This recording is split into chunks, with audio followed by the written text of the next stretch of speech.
नागराज और कालदूत। दोस्तों, आपने इसके पिछले भाग में पढ़ा कि कुछ बाज नागद्वीप पर नागों पर हमला करते हैं, उन्हें उठाकर ले जाते हैं हर बार। तो इधर नागराज नागदंत को लेकर पहुंचता है और वहां पर कैद कर देता है द्वीप पर, परंतु नागराज भुजंग भट्ट वो नागदंत भुजंग भट्ट को मारकर वहां से भाग निकलता है। तो नागराज और बाकी सभी नागद्वीपवासी नागदंत को खोज में निकलते हैं और नागराज जा टकराता है कालदूत से। तो महात्मा कालदूत उसे दिखाते हैं कि नागदंत किस जगह पे है, और उस नागराज उस मणि में देखता है कि नागदंत को कुछ बाज उठाकर ले गए हैं। तो नाग विसर्पी के साथ उसकी खोज में निकल पड़ता है। अब उसके आगे दोस्तों, मैं आपसे फिर से बताता हूँ, मैंने ये पिछली कॉमिक इसके पिछले भाग का थोड़ा सा सारांश बताया है। अगर आप कॉमिक का पूरा आनंद लेना चाहते हैं तो कृपया इसका पिछला भाग अवश्य पढ़ें, नागराज का और कालदूत, जो कि मैं इस चैनल पर पहले ही डाल चुका हूँ। अब उसके आगे और फिर मानवता का रक्षक चल पड़ा बाजों की खोज में। अब दोनों समस्याओं का हल एक ही जगह मिलेगा और जल्द ही दोनों अकेले मैदान में आ गए। अब हमें बाजों के हमले की प्रतीक्षा करनी होगी। कुछ ही देर बाद, लो नागराज, जिसका तुम्हें इंतजार था वह आ गए, सैकड़ों नागों सांपों के दुश्मन। हाँ विसर्पी, तैयार हो जाओ, हमें इनके सहारे नागधन तक पहुंचना है। शीघ्र ही दो बाज उनकी तरफ झपटे और एक विसर्पी के कंधों में जकड़ ओढ़ा चढ़ा, जबकि दूसरे बाज को नागराज ने पकड़कर जमीन पर लेटा लिया। और अगले ही पल नागराज की सर्पीली आंखों बाज की आंखों में भेजने लगीं।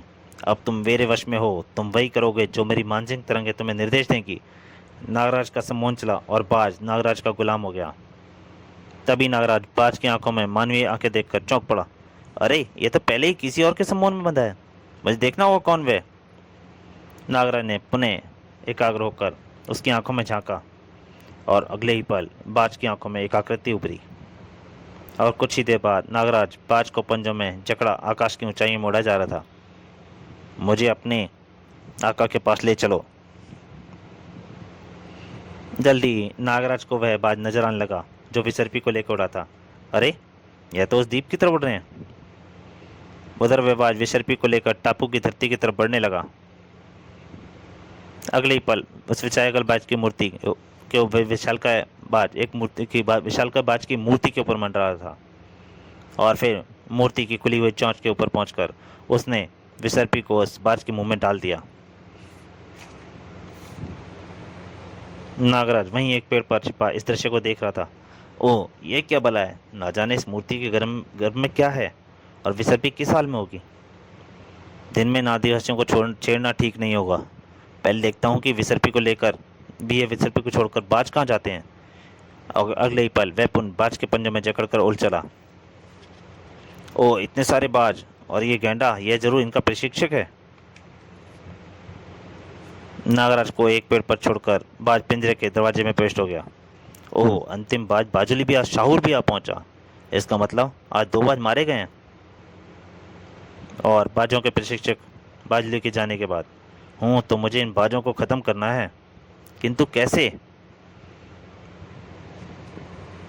तभी उसके दिमाग में एक विचार कौंधा। वाह, अगर मैं इसके पीने के पानी में कुछ मिला दूं, विष मिला दूं, तो ये पानी पीते ही समाप्त हो जाएंगे। नागराज पिंजरे के दरवाजे को खोलकर अंदर घुस गया।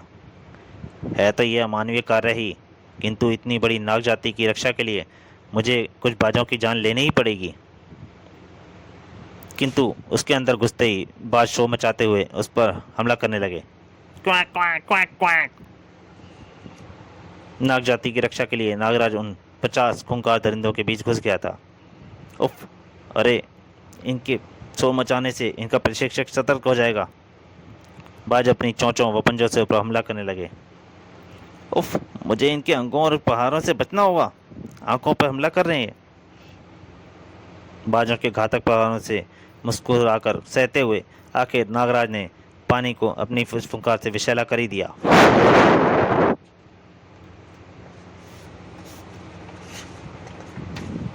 किंतु तभी नागराज के पीछे एक तेज ठोकर पड़ी। तड़ाक। यह था बाजों का प्रशिक्षक बाजुली, जो बाजों का शोर सुनकर वहां आ गया था। कौन है रे तू दुष्ट, बाजुली के बाजों को मारने आया है। इन शैतानों को तैयार करने वाले शैतान, तुझे यहाँ तेरी मौत खींच लाई है। और फिर वह पिंजरा एक जंग का अखाड़ा बन गया, जिसमें एक तरफ था नागराज था तो दूसरी तरफ 51 पहलवान। सावधान बाजुली! शक्तिशाली प्रहार के फलस्वरूप बाजुली उछल गया और धड़ाम, किंतु बाजुली फुर्ती से उठा और दोनों भिड़ गए एक दूसरे से। दोनों ही शक्ति में एक दूसरे से बढ़कर थे, परंतु नागराज को साथ ही साथ बाजों का भी सामना करना पड़ रहा था। टक्कर बेजोड़ थी दोनों की। नागराज बाजुली का भी सामना कर रहा था और मौका मिलते ही बाजों को भी मार रहा था। नागराज का फंदा बाजों की जान बहुत आसानी से ले लेता था। अब की बार नागराज ने एक तीर से दो शिकार किए।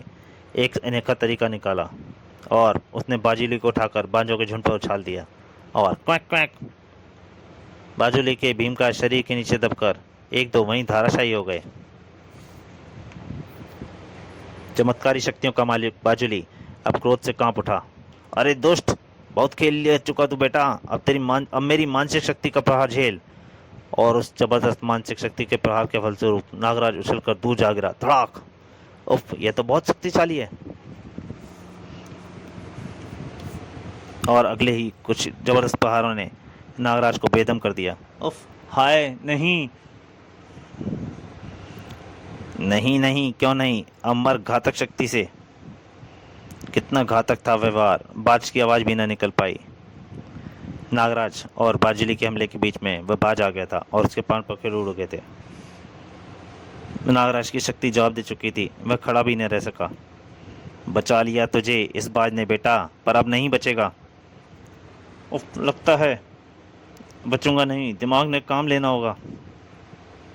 बाजुली इसकी तरफ बढ़ा। बाजुली ने नागराज को बाहों में भरकर जैसे ही उसे पलटा, नागराज ने घातक विष उसके मुंह पर उगल दिया। नागराज का यह अचूक वार बाजुली को महंगा पड़ा। वह तराकर गिर पड़ा और बेहोश हो गया। अब नागराज अपनी पूरी शक्ति लगाकर बटोर कर खड़ा हुआ। मुझे अभी और शैतानों का सामना करना है। फिर नागराज काल बनकर उन बाजों पर टूट पड़ा।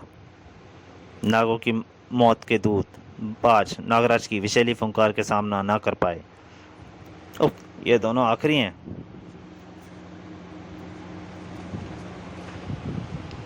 तभी बाजुली होश आ गया। नहीं नहीं, ये तूने क्या किया? मेरे वर्षों की मेहनत को सिखाए हुए पले हुए इन सभी बाजों को मार दिया तूने। किंतु अब नागराज को ने बाजुली को संभलने का मौका नहीं दिया। धड़ाम! वह चढ़कर बाजुली के सीने पर सवार हो गया और जब तक उसके प्राण नहीं निकल गए उसने अपने पैर नहीं हटाए। मरते वक्त यह जान ले दुष्ट कि मैं नागराज हूँ और तूने अपनी मेहनत गलत काम में लगाई थी, इसलिए तेरी जिंदगी के मेहनत सारी व्यर्थ चली गई। फिर नागराज उस बेमिसाल अखाड़े से निकलकर 51 पहलवानों को मारे कर विजयी होकर बाहर निकल रहा था। और रात गिराई है। नागराज एक दिशा में बढ़ चला। आज उसे काम भी बहुत थे। चलो, बाजों का संकट तो हमेशा के लिए टल गया। अब मुझे विसर्पी, नागदंत व अन्य नागों को ढूंढना है। कुछ देर बाद, अरे यह तो मैं समुद्र के किनारे पहुंच गया, किंतु यह चमक कैसी? यह तो कोई जहाज है और कबीले वाले भी मशालें लिए यहाँ खड़े इशारा कर रहे हैं। रॉकी, फटाफट स्टीमर उतारो और आइलैंड पर पहुंचो। और जल्दी ही रॉकी और स्टीमर द्वीप के किनारे पर आए। आओ रॉकी सम्राट, आओ, इस बार बहुत माल है आपके लिए। हम भी तो माल लाए हैं तुम्हारे लिए सरदार कंगालू। नागराज हैरान था यह खड़ा देखकर। यह तो स्मगलर लगते हैं, पर इनका यहाँ क्या काम? पीछा करके देखना पड़ेगा। एक सुनसान जगह पर वे सब ठिठक गए। राकी साहब, अब इस काम में बहुत गड़ मुसीबत आ गई है, आपको हमारा मेहनताना बढ़ाना होगा। ज़रूर, मैं बॉस से बात करूँगा।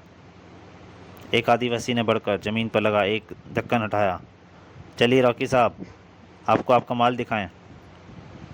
और नागराज के देखते ही देखते वे सब उस रिक्त स्थान में समा गए। अरे ये तो सब अंदर से उतर गए।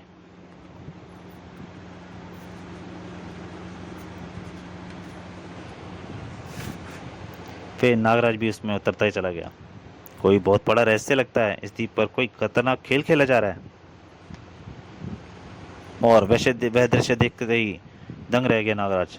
यह देखिए रॉकी साहब, कैसे शानदार नाग पकड़े हैं इस महीने हमारे बाजों ने, और आप इन्हें ले जा सकते हैं। चाहे तो इनकी खाल बेचें, चाहे वेश, चाहे ऐसे ही बेच देने।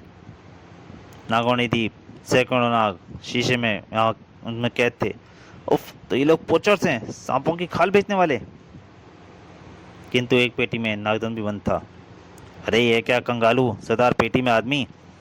हाँ राकी साहब, शायद ये इच्छाधारी नाग है, हमने इसलिए यहाँ आज़ाद नहीं किया और ये आज ही पकड़ में आया है। तभी एक गनमैन जोश में बोल पड़ा, रॉकी साहब मुझे पता है ये कौन है, ये नागराज है, नागराज, अपराधियों का काल। बॉस इसे देखकर बहुत खुश होंगे रॉकी साहब। नागराज, अच्छा, प्रोफेसर मांगनी का आविष्कार, ठीक है, इसे संभाल कर ले चलो। तत्पश्चात वे पेटियां बाहर निकाली जाने लगी। रॉकी साहब अगली बार हमारा ध्यान रखिएगा, जरूर। परंतु अगली बार शायद आनी ही नहीं थी। आगे बढ़ते ही आदिवासियों के सामने सांपों की दीवार खड़ी थी। आए इतने सांप, अरे ये बाहर कैसे आ गए। डर के मारे इतने सांपों को साक्षात दर्शन से कईयों के हाथों से तो शीशे की पेटियां छूटकर असमय जमीन पर बिखर गईं। आज नहीं छोड़ेंगे, बरसों का बदला लेंगे हमसे। और फिर शुरू हो गई सांपों और इंसानों की जंग, शैतानों की। जबकि नागराज, आओ नागकुमारी विसर्पी। देखते ही देखते नाग ने मानवी का रूप धारण कर लिया। नागराज तुम यहाँ खड़े क्यों हो, अरे तुम तो बहुत घायल हो। हाँ नागकुमारी, किंतु मैं अलग नहीं खड़ा, मैं रॉकी पर नजर रखे हूँ जो नागदंत को लेकर भागने की फिराक में है। उधर चलो, जल्दी चलो, सब गड़बड़ हो गया लगता है, पर इसे तो हम बचा कर ले ही जाएंगे शिप में। लेकिन नहीं, रुक जाओ रॉकी साहब, अब एक कदम भी आगे मत बढ़ना। चौक उठा रॉकी, फिर भी उसने नागराज पर गोलियों से प्रहार कर दिया। बचा कर, हाँ एक और नागराज। उसे लगा कि उसकी गन में नकली गोलियां थीं, क्योंकि उसके चेहरे पर पड़ने वाला नागराज का प्रचंड गुस्सा उसे असली लगा। फिर दोनों आदिवासी भी पेटी फेंक कर नागराज पर झपटे, टाक टाक, और उनके भाले नागराज के शरीर में प्रविष्ट होते चले गए। किंतु नागराज के वार वह भी न सह पाए। धड़ाक, नागकुमारी विसर्पी ने दौड़कर वह भाले नागराज के पेट से बाहर खींच लिए। अरे नागराज, क्या हुआ तुम्हें। कुछ नहीं विसर्पी, मुझे इन भालों का कुछ नहीं होता, घाव अपने आप ठीक हो जाते हैं। रॉकी ने दौड़कर गन सीधी की और रॉकी ने मौका देखकर गन सीधी की और नागराज ने विसर्पी को धक्का देकर बचा लिया, नहीं तो जानलेवा गोलियां उसके सब ऊपर उसमें समा जाती। हट जाओ विसर्पी, हट जाओ। पलक झपकते ही नागराज पलटा और नागराज के सही से वास करने वाले नागनाथ ने अगले पल रॉकी के प्राण ले लिए। तभी वातावरण स्टीमर के इंजन की आवाज से गूंज उठा। ओ, ये स्टीमर में कौन भागा। नागदंत, अरे नागदंत कहाँ गायब हो गया, लगता है वह भाग गया नागराज। और उसके देखते ही देखते स्टीमर दूर होता चला गया। आओ विसर्पी, पहले हम द्वीप के सरदार से मिल लें। चलो नागराज। नाग सम्राट नागराज व नागकुमारी विसर्पी सरदार कंगालू बस्ती पहुंचे, जहां नागमानव ने कंगालू को कैदी कर लिया था। आओ नाग सम्राट नागराज, राज सिंहासन ग्रहण करो।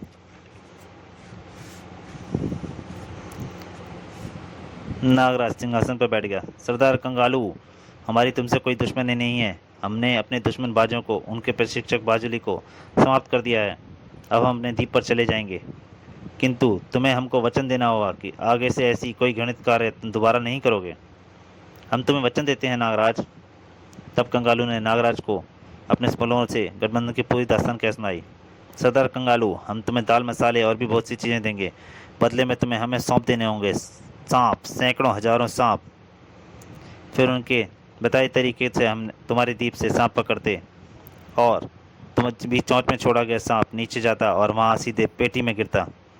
सरदार कंगालू, क्या तुम्हें पता है ये साधन कहाँ से आते थे और किसके लिए काम करते थे। नहीं नागराज, ज़्यादा तो नहीं, मुझे नहीं पता, लेकिन एक बार मैंने रॉकी के मुंह से सुना था, इनका बॉस कुवैत का एक शेख यूसुफ बिन अली खान है, पूरे विश्व में उसका जानवरों का व्यापार चलता है। ओह।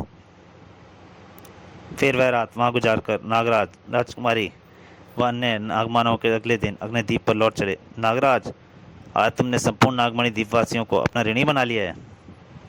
लेकिन नागराज के मस्तिष्क में केवल दो ही नाम हथौड़े की तरह बज रहे थे, यूसुफ बिन अली खान और नागदंत। तो दोस्तों, मेरी आपसे एक गुजारिश है, एक ही प्रार्थना है, अगर आपको ये कॉमिक अच्छी लगे तो प्लीज़ ज़्यादा से ज़्यादा शेयर कीजिए और मेरे चैनल को सब्सक्राइब कीजिए। धन्यवाद।